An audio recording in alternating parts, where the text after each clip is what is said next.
Hello and welcome to the Gadget Man podcast, where we dive into the latest trends and apps shaping the UK's digital landscape. I'm your host Matt Porter, bringing you insights from the world of mobile apps in 2023. But before we jump in, I'm just going to play you some audio that I recorded this morning when I was talking to Vic Minett at BBC CWR. Matt Porter joins me now, the Gadget Man.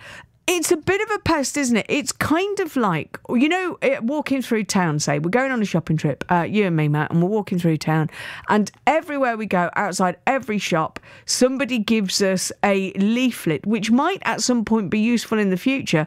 If you get one from every shop, by the time you get to the end, you're going to be pretty weighed down.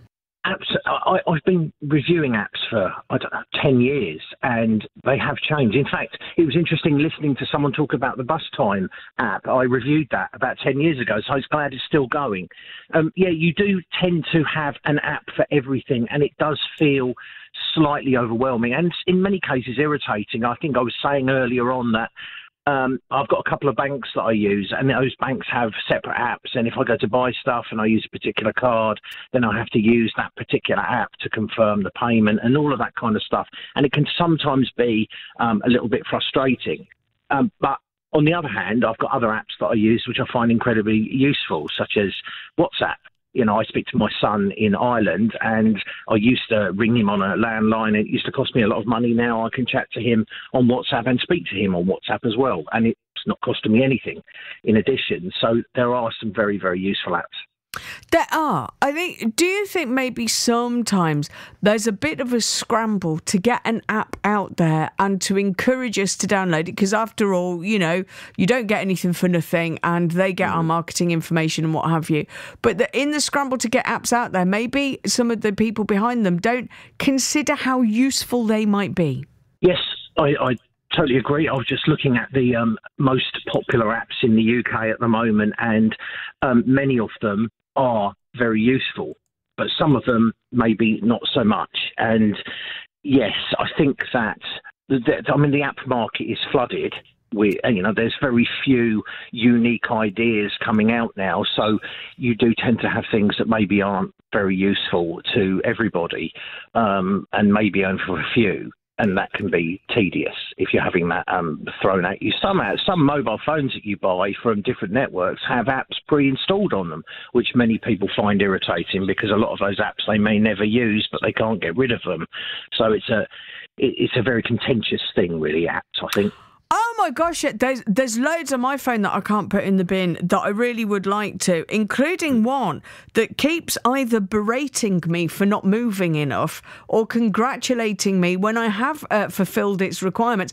I don't care what you say, phone, because you're not in my pocket with me. I'm not using you as a fitness tracker, so you're not doing this with any accuracy. It just ends up driving you mad. But actually, that's on the one hand. On the other hand, things like the supermarket apps and stuff can be incredibly useful. You say they're evolving. Will they continue to evolve, or do you think we're sort of at an app saturation point now? I don't think so. I use an app at the moment which is ChatGPT, and ChatGPT is talked about all the time at the moment in the press because it's this artificial intelligence that's incredibly useful. The app is superb. You could take a picture of your fridge open, and then you can ask it, what could I make? What lunch could I make with the ingredients in the fridge? And it will make suggestions having seen what you have. Or it might tell you that you're running low on a particular product if you ask it. You can have conversations with it, and they're sensible conversations. It's very informative. I find that one of the most useful apps I think I've ever had on my phone. It's incredible. It's helpful for so many things.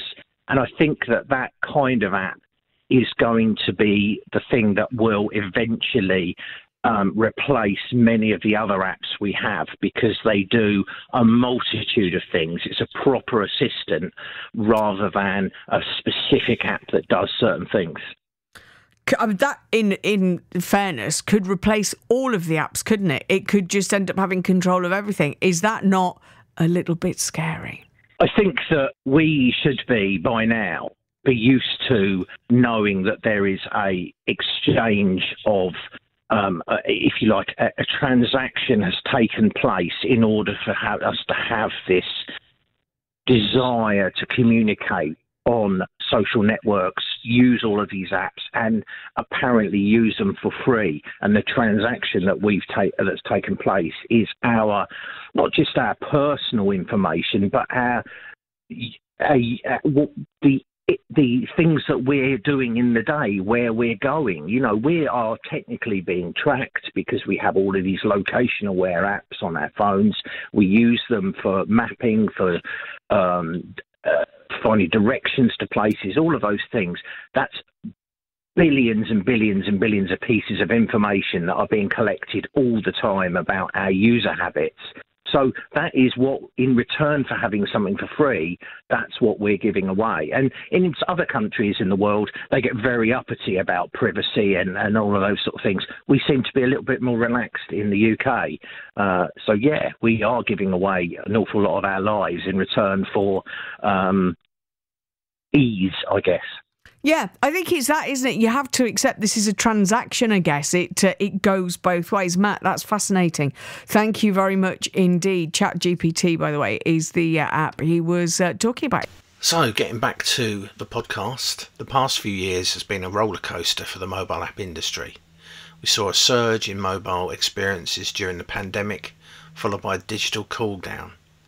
In 2021, app installs grew to a whopping 143.6 billion, with user spending reaching 133 billion. But as we navigate an economic slowdown, there's a shift. Brands are now focusing on long-term retention, with user privacy taking centre stage. So what does this mean for the app marketeers? It's all about adaptability and efficiency. Personalisation is becoming crucial to engage users, and channel diversification is key to retention.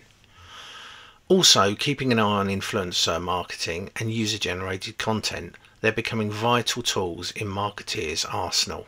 Moving to what's hot in the UK app scene. Well, Facebook and Messenger have dethroned YouTube as the most used apps, reaching an astounding 94% of adults in 2022. WhatsApp isn't far behind, used by 82% of adults.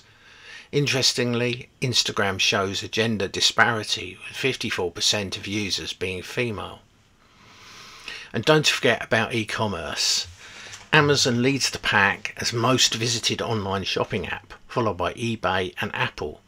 It's clear that the mobile commerce is a massive part of the UK's retail landscape, especially with the likes of Temu and others who are starting to close in. So which apps should you keep an eye on? Video content is king, with platforms like TikTok continuing to grow. It's not just about entertainment, it's also about powerful marketing tools. And for those targeting Gen Z, don't overlook Be Real. It's an up-and-coming platform with plenty of potentials. In summary, the key takeaways for 2023 are focusing on privacy, personalisation and channel diversification. Marketeers need to be resourceful and efficient, prioritising long-term retention and engagement. So that's a wrap for today's episode. The world of mobile apps is constantly evolving, and it's exciting to see where it's heading. Stay tuned for more tech insights. Until next time, keep exploring your digital world. See you later.